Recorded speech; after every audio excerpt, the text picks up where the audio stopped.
हल्दीघाटी नामक स्थान पर जहां महाराणा प्रताप और अकबर की सेना का युद्ध हुआ था। 31 वर्षीय गौ पर्यावरण एवं अध्यात्म चेतना पदयात्रा के नाम से एक अभियान प्रारंभ हुआ। इस अभियान का कुल कालखंड 31 वर्ष है, जिसमें लगभग 2500 किलोमीटर की दूरी को पैदल तय करते हुए 51,000 गांवों तक जा करके गौ माता, प्रकृति और संस्कृति 3 विषय में प्रधान चर्चा करनी है। इस यात्रा के यूं तो छोटे बड़े कई सारे उद्देश्य जिनकी चर्चा आयोजन के दौरान होती है। कन्या भ्रूण हत्या पर नियंत्रण, दहेज पर नियंत्रण, पर्यावरण का संरक्षण, पॉलीथिन पर नियंत्रण, अंधविश्वास पर नियंत्रण, व्यसन पर नियंत्रण, लेकिन सबसे प्रधान विषय रहता है गाय माता का वास्तविक चरित्र, जिसके वैज्ञानिक और आध्यात्मिक दोनों आधार हैं, वो वापस लोगों के सामने रखना। हमारी भारत भूमि पर प्राचीन काल में जब तक नालंदा और तक्षशिला जैसे विश्वविद्यालय मूल आधार थी, लेकिन बाहरी आक्रमणकारियों के आने के बाद हमारी शिक्षा नीति पर जो प्रहार हुआ और शिक्षा नीति में जो परिवर्तन हुआ, उसमें से गाय माता को निकाल दिया गया। हमारे पूर्वज उद्घोषणा किया करते थे कि गाय हमारे, जिसके प्रमाण अनेकों से मात्रः गावः जगन मातरम, गावः त्रिलोकस्य मात्रः, मात्रः सर्वभूतानाम जैसी उद्घोषणाएं इस बात को प्रमाणित करती रहे कि गाय संपूर्ण विश्व की माता है। लेकिन वर्तमान समय में शिक्षा नीति ने और व्यवहार नीति ने दोनों ने एक चीज साबित कर दी कि cow is an useful animal, गाय मात्र एक उपयोगी पशु है।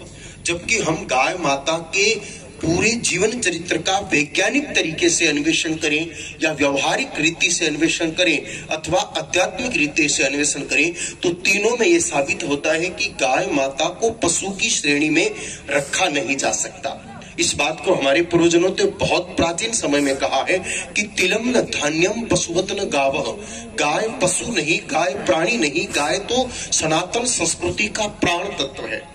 गाय माता के प्रभाव से शिक्षा जगत में, स्वास्थ्य जगत में और संस्कृति जगत में तीनों में उन्नति हासिल की जा सकती है।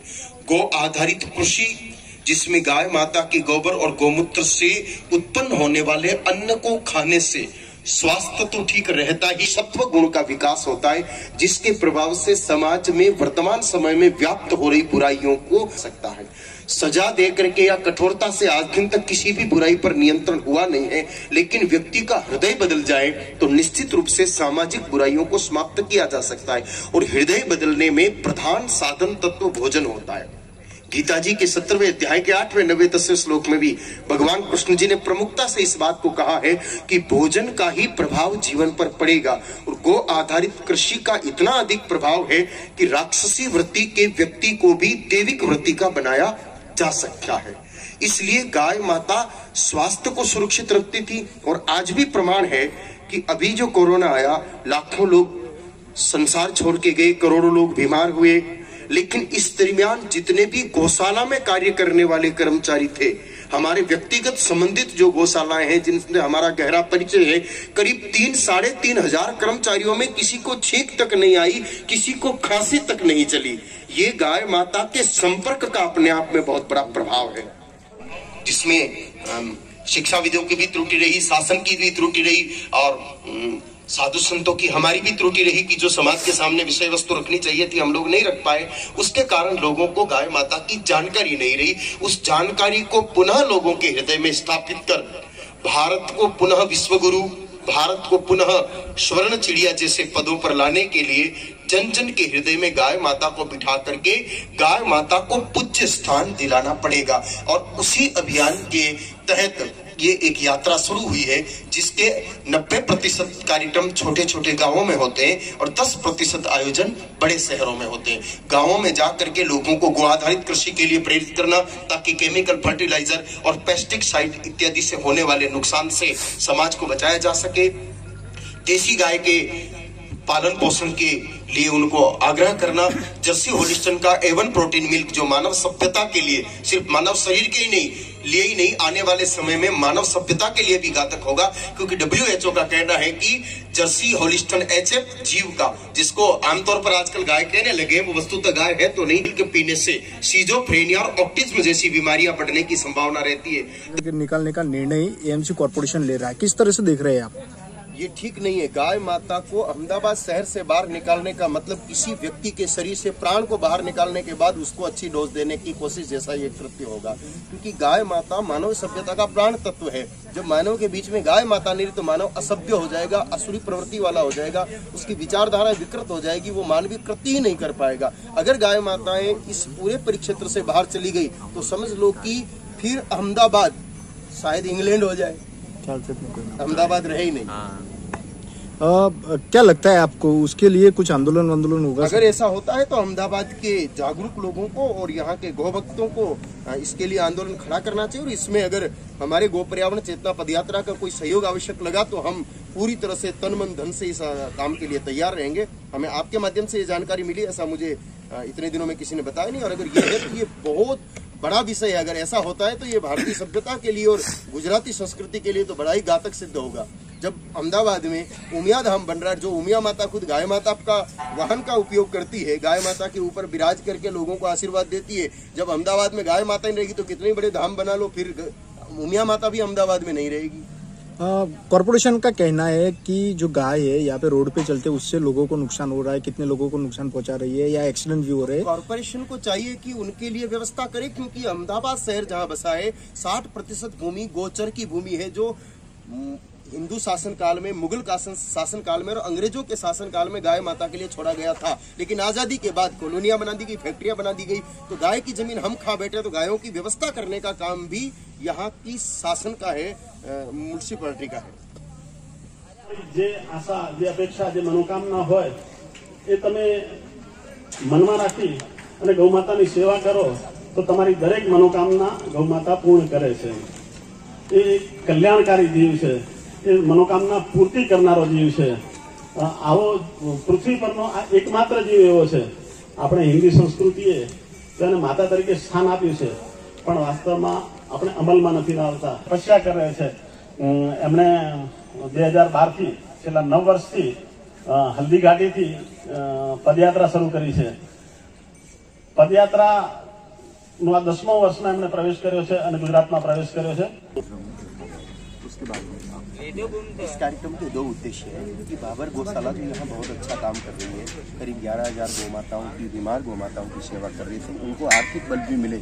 इसके अलावा अहमदाबाद की जनता ये जाने कि देसी गाय और जर्सी गाय में क्या फर्क है। जर्सी का एवन प्रोटीन मिल्क विज्ञान ने भी कहा है कि ठीक नहीं है, और अध्यात्म भी वर्ण संकर पशु के दूध को अच्छा नहीं मानता है। तो ये लोगों को जानकारी मिले, गाय माता के गोबर गोमूत्र से कितनी बीमारियां मिट सकती है, गाय माता के स्पर्श से कितना सत्वगुण आ सकता है, गाय माता के द्वारा ही 16 संस्कार पूर्ण हो सकते हैं। ये सारी चीजें जो पहले हमारे एजुकेशन का हिस्सा होती थी अब खत्म हो गई, तो वापस लोगों को जानकारी मिले। ये सारी बात, ये 7 दिन तक जो गो कृपा कथा चलेगी, संध्या काल 4 बजे से लेकर के 7 बजे तक, उसमें ये सारी चीजें जनता को बताई जाएगी। कार्यक्रम के दौरान और मिस किया, लगभग 10 वर्ष पहले हमें ये महसूस हुआ कि गाय माता की स्थिति ठीक नहीं है। गाय माता सड़कों पर घूम रही है, पॉलीथीन खा रही है, प्राण त्याग रही है, लोगों को शुद्ध गौजुक्त नहीं मिल पा रहा है। एक कहीं की कम्युनिकेशन गैप है कि लोग समझ नहीं पा रहे कि गाय माता क्या है। तो हमारे मीडिया ने इस पर काफ़ी लंबा चौड़ा अन्वेषण किया, वैज्ञानिक रीति से, आध्यात्मिक रीति से, और फिर उस विषय को समाज के सामने पहुँचाने के लिए 9 वर्ष पहले ये यात्रा प्रारंभ हुई, जिसके माध्यम से लगभग अब तक 18,700 गांवों तक हम लोग जा चुके हैं, और गौ माता को लेकर के उनमें अवेयरनेस लाने का प्रयास किया है। उनको बताया है कि गाय माता वास्तव में क्या है, और समाज ने बहुत अच्छे से इस मिशन को स्वीकार भी किया है। जहाँ जाते हैं तो लोग बड़े आश्चर्य से विचार करते हैं, अच्छा गाय माता में ऐसा है, हमें तो पता ही नहीं था, किसी ने बताया नहीं। हमने जो वापस फीडबैक लिया है तो अनुमानतः करीब 2 लाख गाय माताओं को इस यात्रा के माध्यम से सड़कों से वापस घरों में बंधवाने का काम लोगों ने, हमारे सहयोगियों ने किया है। तो लोगों के भाव अच्छे हैं इस यात्रा के प्रति, और परिवर्तन आ रहा है। लोग गौशालाओं को भी सहयोग करते हैं, जहाँ से हम गुजरते हैं उसके बाद कई गौशाला ऐसी थी जो आर्थिक समस्याओं से बहुत परेशान थी, लेकिन यात्रा गई, लोगों को समझाया तो उन गौशालाओं को भी आर्थिक बल मिला है और घरों में भी गौ माताओं को लोगों ने रखना शुरू किया है। ये जो कथा महोत्सव रखा है गौ माता, क्या उद्देश्य रहेगा कथा महोत्सव का और क्या कार्यक्रम रखा जाएगा? ये हमारी यात्रा 10वें वर्ष में प्रवेश कर रही है, उस उपलक्ष्य में ये आयोजन रखा है। और जो प्रतिदिन के हमारे कार्यक्रम होते हैं उसमें तो गाय माता का प्राथमिक परिचय ही दे पाते हैं 2-3 घंटे के कार्यक्रम में, लेकिन यहाँ 7 दिन तक जो कार्यक्रम चलेगा 3-3 घंटे 28 घंटे में गाय माता की विस्तृत चर्चा होगी। उसमें कुछ गो वैज्ञानिक भी आएंगे, कृषि वैज्ञानिक भी आएंगे जो गाय माता के बारे में काफी अनुसंधान कर चुके हैं। कुछ ऐसे चिकित्सक भी आए जो गोमूत्र, गोबर, दूध, दही, घी से लोगों की असाध्य रोगों का इलाज करने का कार्य कर रहे हैं। तो लोगों को ये सब जानकारी मिलेगी। 4 बजे से 7 बजे तक ये कथा का क्रम दैनिक चलेगा और उसमें देश भर के कई साधु संत भी शामिल होंगे। गौ माता के बारे में इसमें चर्चा बाबू सरकार को यह ठोस कानून नहीं बना सकी जैसे कि रास्ते पे गाय सब घूम रही है, कोई ऐसी प्रणाली डेवलप की जाए, गाय का बच्चा जन्म से ही आइडेंटिटी तय की जाए ताकि लोग दूध देने के बाद छोड़ दें। आप जो कह रहे हैं वो बहुत सत्य है और हमने भी इस विषय पर शासन से आग्रह किया है कि ऐसा होना चाहिए और ये शासन का कर्तव्य बनता है कि जब शासन विभिन्न प्रकार के टैक्स समाज से लेता है तो समाज की भावनाओं का जो मुख्य केंद्र बिंदु गाय माता है, जो हिंदू संस्कृति का प्रधान अंग है और भारत में मेजोरिटी हिंदुओं की है, स्वाभाविक रूप से शासन को भी जन भावना का ध्यान रखते हुए सड़क पर भ्रमण कर रही गाय माताओं के लिए उनको रीति नीति तय करनी चाहिए। और शासन अगर अनुसंधान के क्षेत्र में आगे बढ़ता है तो गोबर गोमूत्र से ही गाय माता की व्यवस्थाएं हो सकती है, इसमें कोई संदेह नहीं है। गोबर गोमूत्र में बहुत शक्तियां हैं। गोबर गैस से वाहन चलाए जा सकते हैं, गोबर से पेंट बन सकता है, गोबर से पुट्टी बन सकती है, गोबर से मेडिसिन बन सकती है, गौमूत्र से पेस्टिसाइड बन सकते हैं। विदेश में बहुत बड़ी सब्सिडी दे करके जो यूरिया, डीएपी जैसे फर्टिलाइजर लाए जाते हैं उसकी जगह गोबर को परिष्कृत करके अच्छी प्रकार के खाद बनाए जा सकते हैं जो किसानों को दिए जा सकते हैं। तो इस प्रकार के कार्य शासन करे तो निश्चित रूप से गौमाताएं सड़कों से घरों में तेज गति से बढ़ेगी और जो कुछ सड़कों पर अतिरिक्त गौमाताएं हैं उनके लिए भी शासन गौशालाएं इत्यादि डेवलप करे और उनकी व्यवस्था करे। ये शासन का कर्तव्य तो है ही। देश भर के गौभक्त और साधु संत बार बार शासन का ध्यान इस तरफ लाने की कोशिश करते हैं, लेकिन अभी पूरी तरह से सफलता नहीं मिली है। फिर भी हमारा प्रयास जारी है और हमें विश्वास है कि आज नहीं तो कल एक दिन इसमें सफलता जरूर मिलेगी।